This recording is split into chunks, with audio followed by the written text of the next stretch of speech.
Welcome everyone to the webinar. I'm joined today by Orla and Drew, our audio application specialists, and we're here to cover everything you need to know in Sibelius to allow you to teach music in and outside of the classroom. We'll give you an update on the capabilities of the product line, and it's not just about giving schools, teachers and students discounts on our software. It's a holistic solution around the whole of the product line that we're excited to tell you about. If you have any questions during this live session, please enter them in the comments section below. Sibelius, at the time of this webinar, is available on Windows, Mac, iPhones and iPads. You will have seen the recent announcement around the availability of Sibelius on Android devices, and it's coming really soon. This is the same app we released in 2021 on iPhones and iPads, and it will be available on Android phones and tablets too. Chromebook support will be added over the summer, well in time for the new school year in September. We'll go through this and all the education-related features in Sibelius on desktop and how it ties in with Sibelius Cloud Sharing to distribute scores to students on any device. Just before we get into that, we're going to go through the more practical side of things.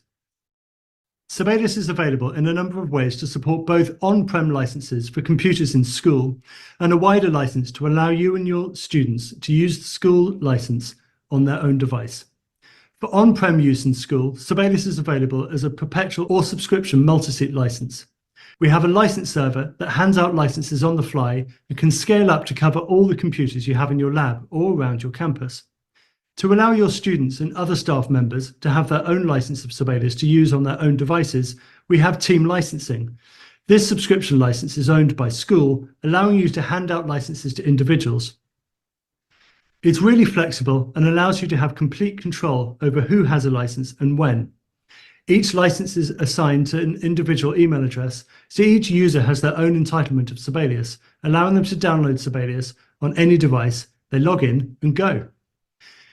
You stay in control of the licenses too, so as students graduate and staff leave, you don't need to chase them up to hand the license back. You can simply reassign the entitlements to the incoming class. Sibelius is free. Even if your school doesn't have a license yet, there's nothing stopping you from using Sibelius, as there's a free version. Sibelius First is feature limited, but a great way for students to start with. It runs on Windows, Mac and iOS, and soon Android, just like Sibelius Ultimate. It's good for you to know the commercial license of Sibelius we supply to schools, staff and students is the fully featured version of Sibelius, Sibelius Ultimate. We don't want the student's creativity or a teacher's ability to teach music limited by the feature set, so you get everything. So without further ado, let's get into the fun part, the demos. So I'll hand over to Orla. Hey everyone, thanks so much for joining. Before I jump into some of the bigger features, I said I'd just run through some of the basics for getting started with Sibelius, just for anyone who's never used the app before. When you first open Sibelius, you'll be presented with a quick start menu. Within here, you can choose from a range of different instrument layouts for solo instruments, marching bands, trios, quartets, sextets, different vocal layouts, lead sheets, and then even larger ensembles for orchestra as well. Once I select one, I can then change between landscape and portrait, adjust my house style, add or remove instruments, choose a time signature, pick a tempo, choose a key, and then even add a title. My name is composer, and there's other information we can add as well. Once I hit create, Sibelius is going to lay this score out for me, ready to get started. At the top of our window, we've got our ribbon. So this is essentially laid out to take your score from start to finish. So for example, your home tab is going to have your basic editing, adding or removing of instruments, adding or deleting bars. And then one cool thing to note is on your right-hand side, you've got your plugins and your commands. These are the ways you can make your workflow quicker and make things that bit easier to do. Note input covers all the ways you're going to want to add notes to your score. And then notations is going to be things, all the additional stuff you want to add. Key changes, time signature changes, different lines for dynamics, articulations, slurs, things like that. There are a few different ways you can add notes to your score. You can do it manually using the keypad. So if I select a note value, then find where I want to place the note on my score, you've got your little shadow notes to show you exactly where you are, and then just click. If I have a numpad on my keyboard, I can use this to adjust the note values. So if I press 3, that'll change to quavers. And then if I have a MIDI keyboard attached, I can play the notes directly on that. Change it to crotchet, change it to dotted minim. You can also record. So if I select a bar and press this record button, it's going to give me a bit of a count in, and then I can start playing directly from my keyboard.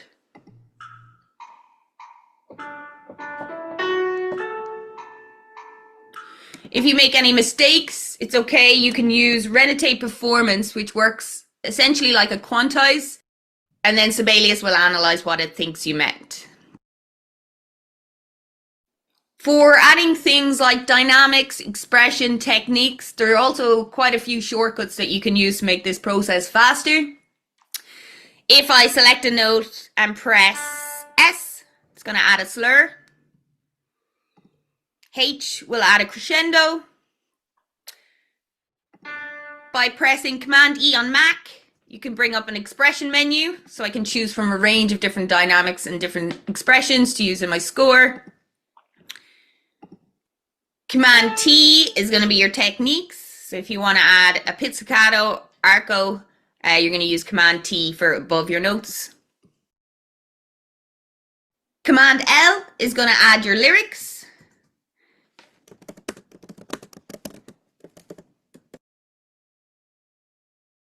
One of the coolest things we've added recently is the ability for Sibelius to analyze the harmony in your score to determine your chords. So if I press Command K, we'll see that Sibelius has added D above this note. So I've got 2 Ds and an F sharp. So Sibelius has decided the most likely chord for that would be D major.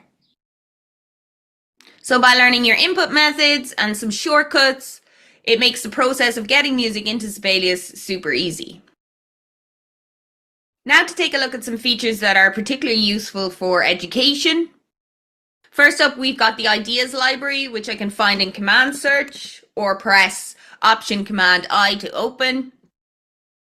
This comes with over 2,000 snippets of music that I can use in my scores. I can search these based on genre, key, instrument, and even mood. These can be also auditioned before bringing them into your score. So if I select one and then hold down the left button on the mouse, it'll play it back for me.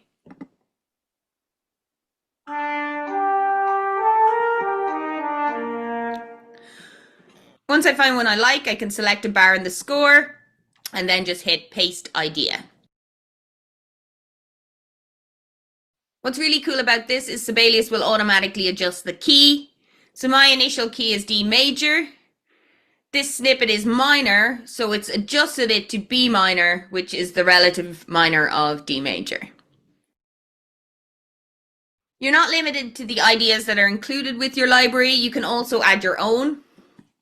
So if I reset and then select a couple of bars in my score and press Shift I, it's going to add this into my library so that I can use it later on. You can adjust the info for these, so I can name it.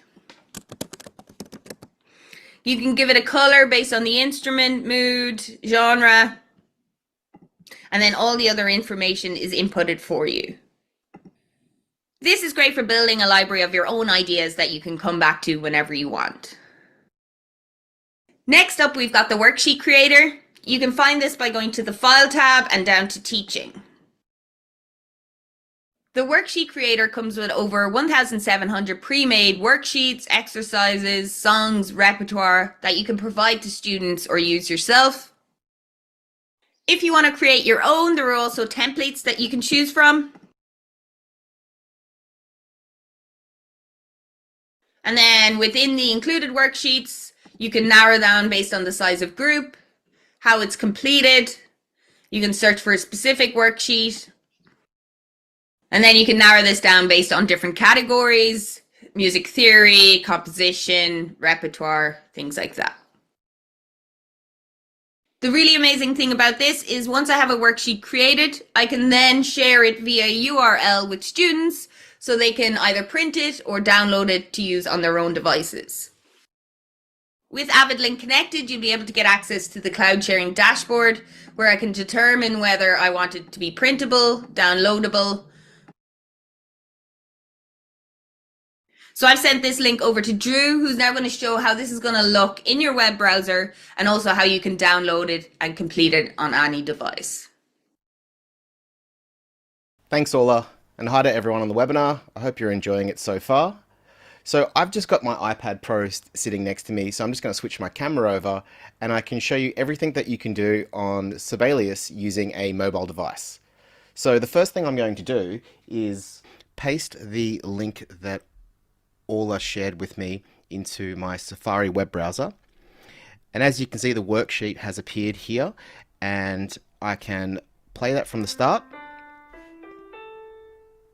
Or I can use the transport down the bottom to scroll around to different locations in the worksheet and play some music. And I can page to different locations in the worksheet. So this is a read-only worksheet, so I can't actually make any changes to anything in the web browser.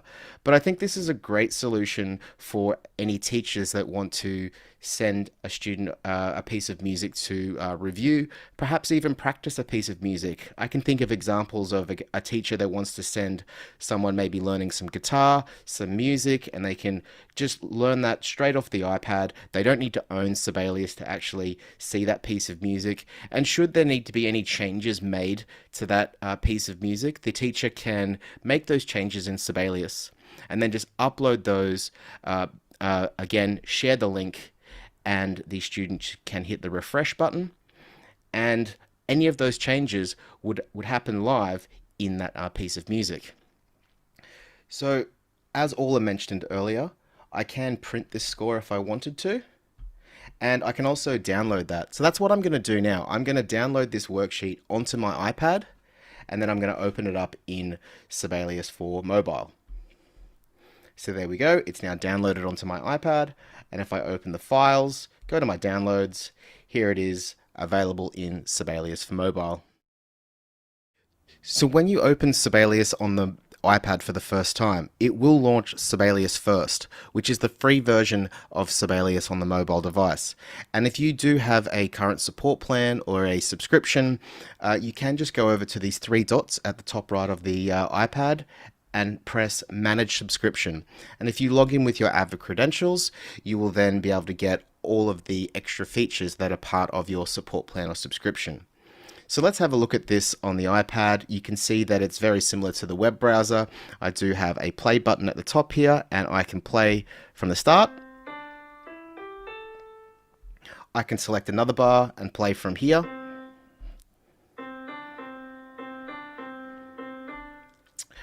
I can move around the score, I can zoom in and play from other locations. It's that easy. So let's go and start adding some notes to this first few bars here on this worksheet. So I'm going to use my Apple Pencil. If you've got a keyboard for your iPad, you could use that as well, or you could just use your hand and start adding notes manually like that. Okay, so I'm thinking for a melody that's going to complement these first two bars. I think I need to do something a little bit higher here, so I'm just going to select a crotchet and start putting in these notes.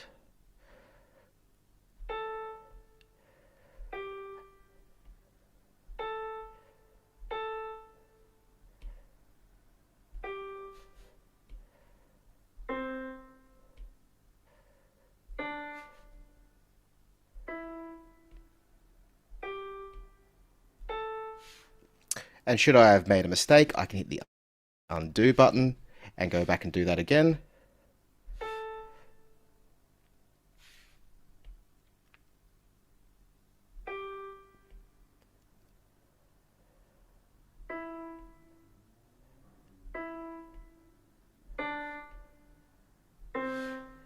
It's that easy. Okay, so let's hear that from the top and see if it sounds okay.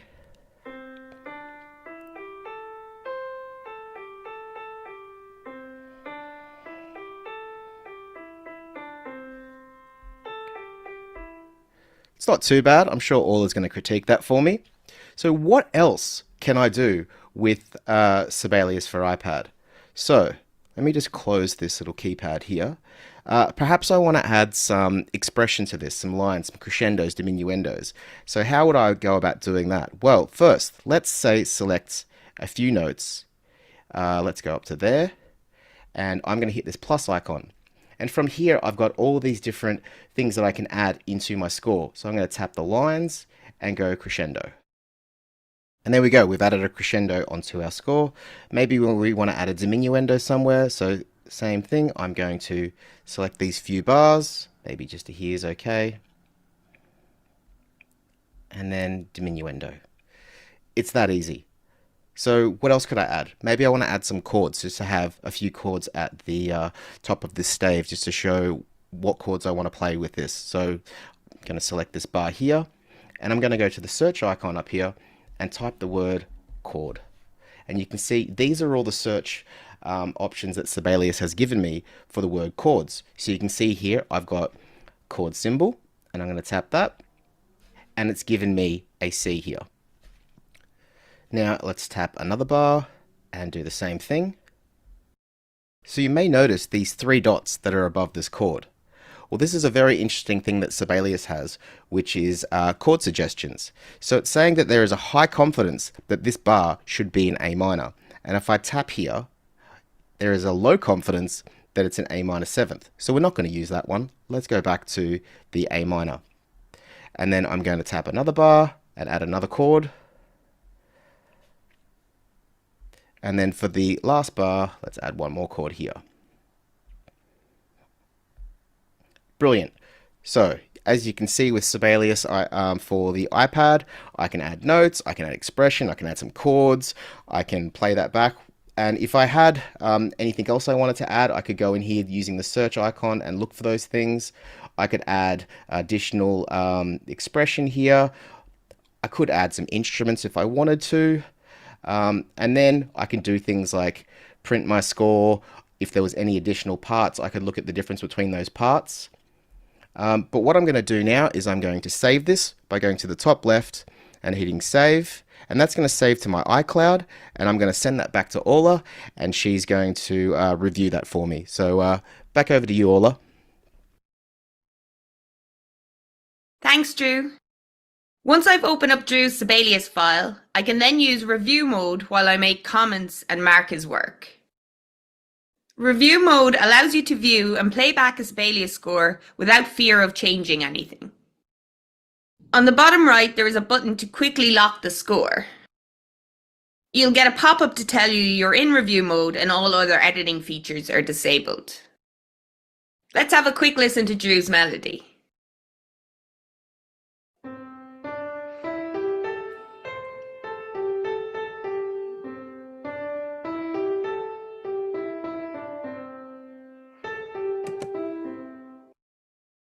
And now we can add some feedback using the Review tab. We can annotate, which allows us to draw on the score using our mouse.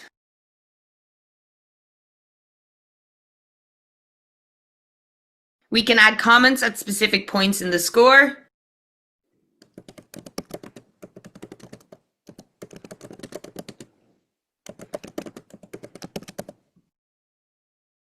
And you can even highlight notes and sections.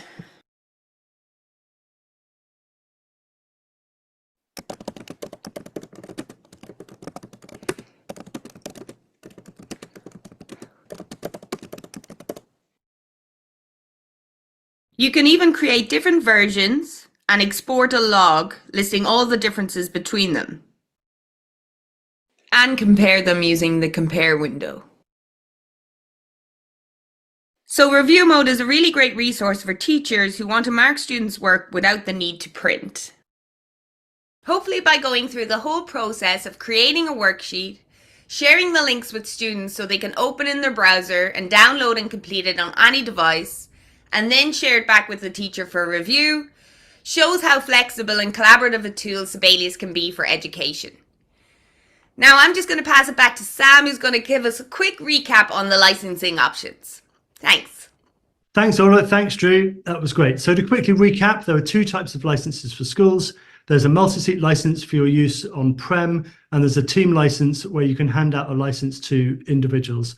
Both are packed with features. Everything comes with the lesson plans you've just heard about, the ideas feature, the ways to distribute music, and anybody can use it on any device. So we're now going to switch to some Q&As, questions that have been coming in during the call. So Orla, over to you to go through the questions. Thanks, Sam. So we've had a couple of questions come in repeatedly, so I thought we'd address those first. First up, I've got a multi-seat license of Sibelius already. Can I switch to Teams? Okay, I'll take that one. Yes and no. So if you've got a current subscription of a multi-seat license, you can't switch over to a team license. So you need to wait until the end of that. But the chances are your situation might be quite different. You might have older versions of Sibelius. So when you get a team license, you start a new subscription. So you can't switch from a network license to a team license. But the chances are you're going to need a bit of both. So on-prem, you might have your lab with 12 computers and you can have Sibelius installed there and the license server can be handing out all the licenses. And then you're going to have students and teachers with their own devices bringing them in. So a year or so ago, we halved the price of the licenses to make them more affordable, because we realized that you're probably going to have a combination of on-prem and off-prem licenses. So it's much more affordable to get up and running. And so you can have a team license that covers the devices that people are bringing in themselves, but also you can have an on-prem license of Sibelius that's running through the license server and so on with a network license. So yes, a bit of both. We've also had a couple of questions relating to subscription and perpetual licenses. So one of them here is, I have a perpetual Sibelius 6 license. Do I need to switch to subscription, or can I upgrade my license and stay perpetual? So I can answer that one. So we have a couple of flexible options for you. If you want to keep your perpetual license, yes, you can just upgrade your perpetual license and move to the latest and greatest version of Sibelius, which is Sibelius Ultimate 24.3. Or if you want to move to a subscription, you can also do that as well. So depending on what is best for your needs, we have a flexible license method for you. And just to chime in there, so the upgrades will keep you on your multi-seat license you've got on-prem. So then you can pay per seat for those upgrades. And then if you want to use a team license in conjunction with that, then you can at the same time. So then you can have the latest version running on absolutely everything but two different license types. Next up, we've got, at my school, the students supply their own device. What is the best license for us? So that one again is a team license. So you'll be able to subscribe to the number of seats that you need for everybody. So that's your students and staff who are bringing their own devices. And then you get an admin console. And in that admin console, you upload the email addresses for your users and staff and students. And then you assign a license for Sibelius, an entitlement to Sibelius to everybody. And they get an email inviting them to get up and running. And once they click the link in that email, they get their own My Avid account. So they go to my.avid.com. And then in there, they can actually see their own entitlement to Sibelius. And it's just as though they bought it themselves. So it's within all their list of products, and there's Sibelius, and there's all the downloads for Windows and Mac. And it links off to the app stores as well. So it doesn't matter which device they have, whether it's a Windows laptop or a tablet of any flavor, they can come in, they can have Sibelius ready for class, and they can go home and then do their homework and bring it back in. So it's pretty flexible, excuse me, it's pretty flexible and can handle all those scenarios. And Sam, how much does it generally cost per Teams license for the schools themselves? Team licenses are $30 per seat per year. So per month, that's about $2.50 or so per month per user. So it's really affordable. So if there is budget constraints, there's Sibelius First that can run on any device. And what you get when you install Sibelius is Sibelius First. It's the same application, and Sibelius will run with whichever license you log in with. So you open Sibelius, and on mobile it runs in Sibelius First, and you simply log in with your team license, and then it'll unlock all the features to Sibelius Ultimate. Same on Windows and Mac. You start Sibelius, and the entitlement that you activate it with, it unlocks those features. So you don't necessarily need a license of Sibelius for everybody if they're just going to be opening scores for playback or annotation. But if they're going to be starting to write music with more than 4 instruments, then that's where you need a full license of Sibelius Ultimate. So yes, it's $30 per seat for a team license. It's very similar pricing for upgrades as well. So if you've got an older version of Sibelius on a network or a standalone license, a multi-seat license, then it's $29 per seat. So we've made those prices much more affordable than they were over a year ago, to allow you to have flexibility, so you can run licenses on-prem and you can run them on your own devices as well. Amazing, thanks. Is there a free version of Sibelius that people could try out before they buy? Yes, absolutely. So as covered earlier, so Sibelius comes in 3 tiers. For education, it really only comes in 2 tiers. There's Sibelius Ultimate that's got everything, and for free, there's Sibelius First. That's limited to 4 staves. But Sibelius First is pretty powerful. It can actually open any score. So if you've got homework of a full symphony orchestra and tell people to go and analyze it, they can open that file in Sibelius First. It's going to open up in read-only mode, and actually it's called review mode, where you can annotate on the score with a stylus, or you can add comments. And then you can navigate it, you can play it back, you can do everything you can just to review the score if you've got Sibelius First, and that's the free version. If you've got Sibelius Ultimate and you've got a license, of course, that file opens up and it's all unlocked, and you can do whatever you like with it. But yes, to get people up and running, there's a really nice, affordable version. It's free, and you can get that from avid.com/Sibelius. Amazing. And finally, where do you both think is the best place for people to find out and learn more about all of these options in Sibelius? So the best place to get any information on Sibelius is just go to the Avid website, which is avid.com/Sibelius, and you can see where you can download Sibelius First and start trying it for the first time, and comparing what options are available and what's best for you and your school. Absolutely. And we've got a dedicated education page as well. So when you're on that website, hover towards the top, and there'll be a link to a dedicated education page where you can find out about different licensing and how to use cloud sharing to distribute scores, and everything we've gone through on this webinar. And we've also got a wide range of tutorial videos for anyone starting out, and it takes you through all the basics and moving through the tools in Sibelius. Fabulous. Well, thank you very much. Is there anything else coming through the questions, Orla? No, I think that's pretty much it for now, but for anyone who has any further questions after this, they can reach out to us and we'll get them answered. Fabulous. Okay, thank you, Orla, and thank you, Drew. I hope everyone's enjoyed the webinar. We'll see you on the next one. Bye-bye.